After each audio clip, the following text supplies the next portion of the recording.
तो गाइस फटाफट निकलते हैं और बिना भाई वेट कर रहे हैं तो निकलते हैं फटाफट।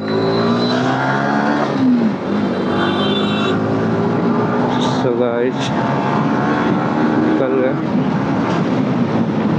ट्रैफिक का लफड़ा रहता है थोड़ा सा इस रोड पे, और इस न रोड की क्या, पूरे जयपुर में जो रोड है ना उसकी कंडीशन बहुत ख़राब है, बहुत ज़्यादा।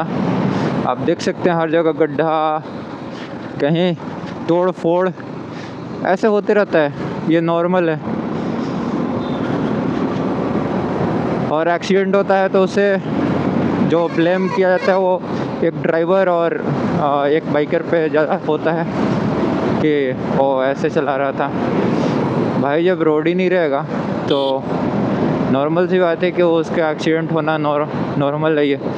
और रूल्स से लोग चलेंगे नहीं, कहीं से भी आना जाना ये लगेगा ना, तो फिर एक्सीडेंट होगा 100%। सो गाइस फटाफट चलते हैं यहाँ से और पहुँचते हैं कालवाड़ पुलिया, फिर वहाँ से फिर राइड करेंगे प्रॉपर। और गाइस अभी तो मैं थोड़ा सा स्पीड कर रहा हूँ, बाकी आज मैं कहीं पे भी ज़्यादा तेज़ गाड़ी नहीं चलाने वाला, क्योंकि आज शनिवार है और शनिवार को मेरे लिए ज़्यादा प्रॉब्लम होता है।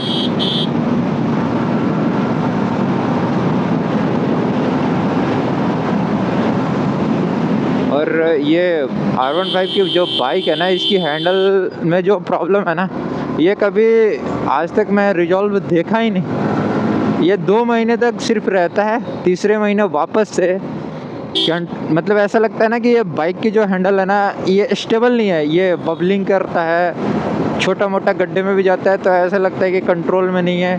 कभी कोई कोई रोड जो है ना, उस रोड पे अगर थोड़ा सा भी रोड की कंडीशन ख़राब हो गई ना तो ये लगता है कि अपने कंट्रोल में नहीं है, अब इसकी मतलब भगवान के भरोसे चल रहा है ये हैंडल, ऐसा लगता है कभी कभी। इसको जो हम अभी फेस कर रहे हैं ना बहुत लंबे टाइम से कम इसमें 5 से 6 बार इसकी मतलब कॉन्सेंट जो है वो चेंज हो चुका, बट अभी तक कोई सॉल्यूशन, कोई रिजोल्यूशन नहीं मिल पाया इस बाइक के साथ। इसके अदर मैं बहुत सारे कस्टमर का फीडबैक ले लिया, अब वही है ना कि अब लोगों का गाड़ी की पूरी कंडीशन ख़राब हो गई है फिर भी वो चला रहे हैं।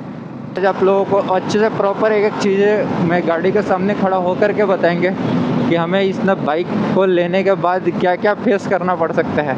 ऐसा नहीं है कि सिर्फ हमारे साथ ही है, मैं बहुत सारे R15 के यूज़र के साथ में उनके साथ में बात करके मैं फीडबैक ले चुका हूँ।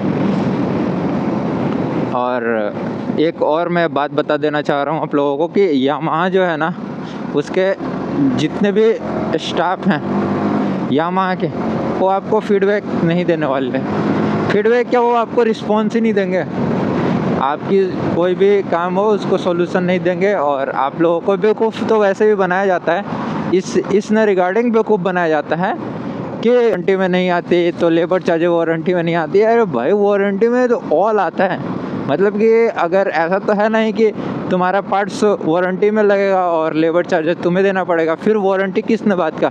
वारंटी का मतलब होता है कि हमारा 1 रुपये वहाँ पे नहीं देना होता है, ठीक है। तो ऐसे ऐसे बेवकूफ़ बना करके ये कस्टमर को लूटते रहते हैं। और ऐसा नहीं है कि सिर्फ कोई डीलर के कोई स्टाफ वगैरह ही लूटते हैं, वहाँ पे सारे लोगों का लूटने का यही रीज़न है, क्योंकि ये ना लोगों का क्या है ना कि इन्हें बस ये है कि कस्टमर को बेवकूफ़ कैसे बना सकते हैं ये बनाया जाए। और कस्टमर को जब बेवकूफ़ बना लेते हैं और कोई उन्हें समझाने आ जाता है ना, जैसे कि कस्टमर अगर कोई भी परेशान हो गया, अगर किसी को नॉलेज है थोड़ा वो और उससे हेल्प ले लिया, तो फिर ये ना उसके ऊपर आते हैं कि भाई तुम क्यों आ रहे हो बीच में, तुम्हारी बाइक है क्या तुम्हारी। अरे भाई तुम जो गलत कर रहे हो ना उस पर हम बात करने आए हो कि ये गलत जो कर रहे हो मत करो, नहीं तो तुम्हें उधेड़ दूंगा मैं। और हमारे जैसा इंसान सच में इन्हें उधेड़ेगा ही। और मैं एक बात और बोलना चाहता हूँ, ये यामाहा के जितने भी डीलर है जो उल्टा सीधा काम करते हैं उनके लिए मैं क्लियर बोल देना चाह रहा हूँ कि तुम्हारी ना जो है ना नींद, वो नींद मैं रातों को भी नहीं आने दूंगा। एक ना ऐसा टाइम भी लाऊंगा उस टाइम भी तुम्हें एक बार सोचना पड़ेगा कि तुम जो कर रहे हो ना वो गलत है, और इसके लिए तुम्हें बहुत ज़्यादा सही रहना पड़ेगा। सही हो जाओ, नहीं तो तुम्हें सही कर दूंगा मैं। सैटरडे है, थोड़ा सा मुझे ध्यान रखना पड़ता है क्योंकि शनिवार मेरे लिए सही नहीं है, तो हम शनिवार को थोड़ा सा कम ड्राइव करते हैं, और प्लस में मेरे लिए थोड़ा सा अवेयर रहना पड़ता है यार। बाकी मुझे वीडियो बहुत लंबा टाइम हो गया लाए हुए, तो मुझे आज फटाफट शूट करके आज देखता हूँ, एडिटिंग हो जाएगा तो मैं कल पब्लिक कर दूँगा इस वीडियो को।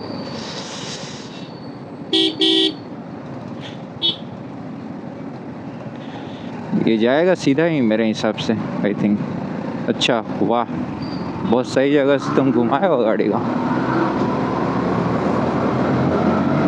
सो गाइस, अब बस हम लोग हाईवे पे पहुंचने वाले हैं, फिर हम लोग हाईवे पे देखते हैं क्या। अभी तो यार ट्रैफिक बहुत ज़्यादा लग रहा है, ये देख करके ट्रैफिक बहुत ज़्यादा लग रहा है। बाइक में क्या क्या प्रॉब्लम आप लोगों को फेस करना पड़ सकता है प्रॉपर मैं बताऊंगा, और उसके बाद भी आप बाइक ले रहे हो तो ये आप अपने रिस्क पे ले रहे हो, और बाइक परचेज कर रहे हो तो आपको कहाँ से करना चाहिए, कैसे करना चाहिए, ठीक है, और आपको किस बातों का ध्यान रखना चाहिए बाइक लेते टाइम, ये सारी बातें हम आप लोगों को एकदम बिल्कुल नीट एंड क्लीन एक न लाइन में समझा देंगे। आप लोगों को समझ आ जाए इस ब्लॉग से तो आप 100% परचेज कर सकते हो।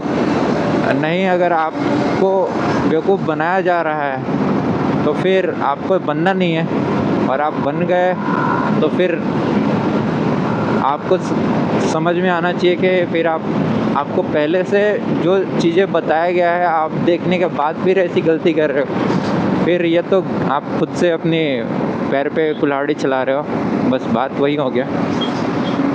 जो ऐसे और भी बहुत सारे लोग हैं किए हुए हैं, क्योंकि हमारे ग्रुप में या फिर हमारे दोस्त लोग भी ऐसा कुछ कर रखा है। हम पहले ही समझाए थे उन्हें कि देखो ऐसा ऐसा प्रॉब्लम हो सकता है, बट मेरा बात नहीं सुन करके वो किसी डीलर से जा कर के बाइक लेकर आए और प्रॉब्लम आ गया। और उस ना डीलर का मैं नाम भी बता देना चाहता हूँ, चित्तौड़गढ़ से अगर कोई भी देख रहा है और उसे यामाहा की अदर कोई भी, ऐसा नहीं है कि सिर्फ R15 ही, अगर आप यामाहा की कोई भी स्कूटी हो या बाइक हो वहाँ से परचेज ना करें आप लोग। इसलिए ना करें कि वो आप लोग कोई भी वारंटी में कुछ भी मतलब प्रोवाइड नहीं करने वाला, और आपकी बाइक का जो धज्जे उड़ाएगा ना वो आप 100% आप देख लोगे ना वहाँ के सर्विस सेंटर है। क्योंकि आप लोग ना बाइक कोई भी किसी भी कंपनी का लो ना, तो आप जहाँ पे रहते हो उसके आसपास में या जहाँ आप रहना चाहते हो वो आप पहले चेक कर लिया करो कि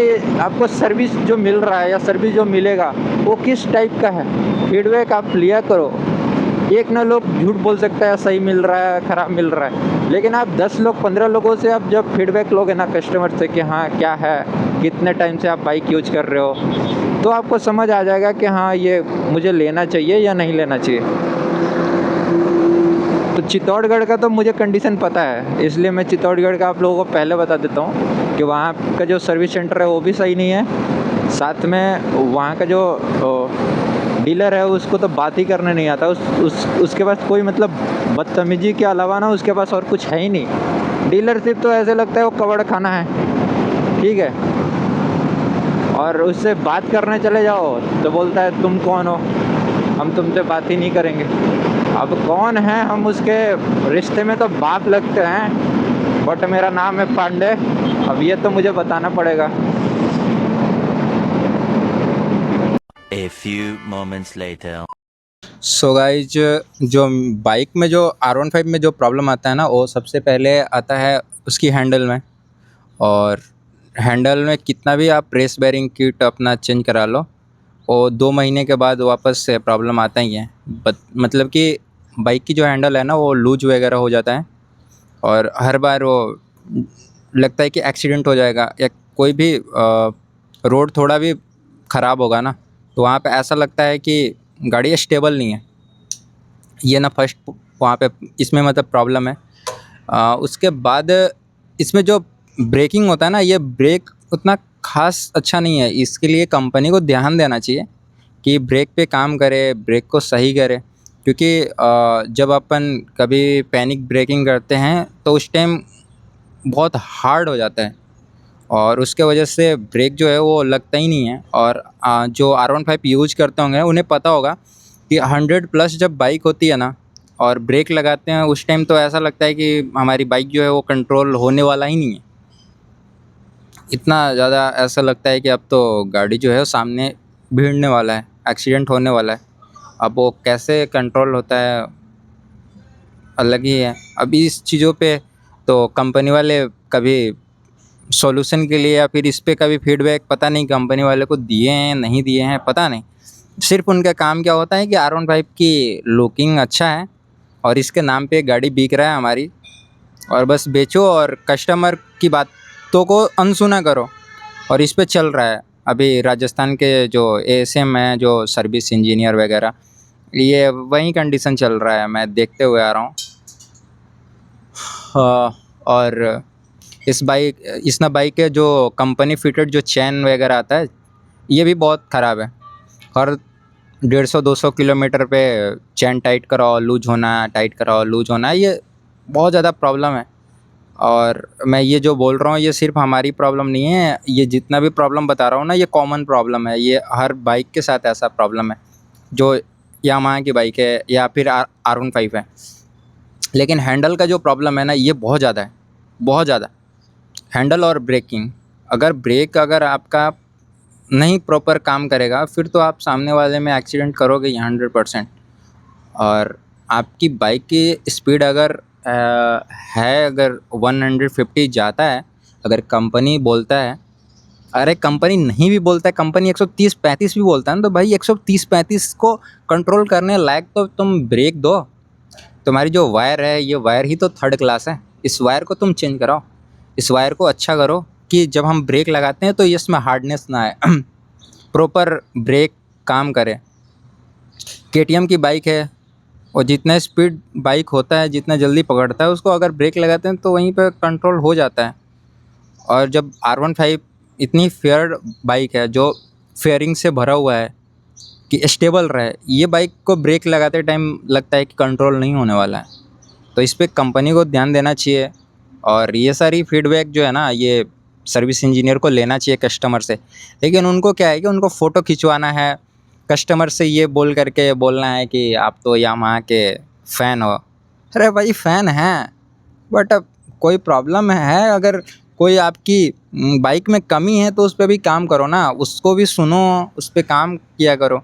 आप सिर्फ ये सोच लोगे कि हाँ लुकिंग बहुत अच्छा है, तो भाई लुक का क्या करेगा कोई कितना टाइम तक, वो तो फिर वही हो गया ना रील्स में दिखावा के लिए। फिर तो आप ये कहना चाहते हो कि गाड़ी खरीदो और खड़ा करके उसकी वीडियो बना करके और आप डालते रहो। तो क्या यहाँ पे रील्स बनाने के लिए बाइक थोड़ी ना परचेज कर रखे हैं, हम तो ड्राइव करने के लिए ले रखे हैं, हम उससे घूमते हैं, राइड करते हैं भाई। तो इस चीज़ों पे ध्यान दो। बाकी हम इसमें शारदा मोटर के लिए भी बात कर देते हैं, ज़्यादा नहीं, एक ना लाइन में उसको बोलूँगा कि तुम बोल रहे थे ना बेटा कि आप कौन हो कि मैं आपसे बात करूं। तो मैं कौन हूं, अब मैं तुम्हें एक्सप्लेन बस इतना ही करना चाहता हूं कि रिश्ते में मैं तुम्हारा बाप लगता हूं लेकिन मेरा नाम है पांडे, ठीक है। तो कौन हूं मैं तुम्हें एक्सप्लेन कर दिया। बाकी यहाँ याद रखना, भूला नहीं हूँ, सब कुछ याद है। आज तुम्हें लपेटूंगा या फिर आज से 5 साल बाद, लेकिन लपेटूंगा 100%। माफ़ी नहीं मांगे हो और अब मुझे माफ़ी का वैलिड भी नहीं, अब तुम्हें माफ़ी मांगने के बाद भी लपेटूंगा तुम्हें। और कंपनी वाले को तो मैं बोल ही दिया हूँ कि बेटा इसको सुधार लो, नहीं तो मैं सुधारूंगा ना ज़्यादा प्रॉब्लम होगा। अब तो मैं किसी का नहीं सुनने वाला, अब मैं किसी का नहीं सुनने वाला, अब मैं सुनूंगा तो वो सिर्फ अपना। अब मुझे जो करना होगा वो मैं करूँगा और वो बता करके हर चीज़ें नहीं किया जाता है। तो अब मैं बताऊँगा नहीं, अब मैं करके दिखाऊँगा, क्योंकि मैं बताने को बहुत सारी चीज़ें बता चुका हूँ कंपनी के स्टाफ को भी, उस डीलर को भी। और उस डीलर को का जो है ना फट गया था, इसकी वजह से उसने गया था थाने में। थाने में जाने से यार क्या हो जाएगा, कौन तुम्हें साथ दे देगा, कौन सपोर्ट कर देगा। करवा लो जिससे सपोर्ट करवाना है, जिससे तुम्हें हेल्प लेना है ले लो, उसे भी उधेड़ूंगा जो आएगा इस मैटर में। मैं पहले बोल रहा हूँ, वीडियो में बोल रहा हूँ, कोई भी आया ना उससे भी उधेड़ूंगा। और उसको ऐसा नहीं है कि सिर्फ उससे उधेड़ूंगा, उसकी फैमिली तक भी उधेड़ दूंगा मैं।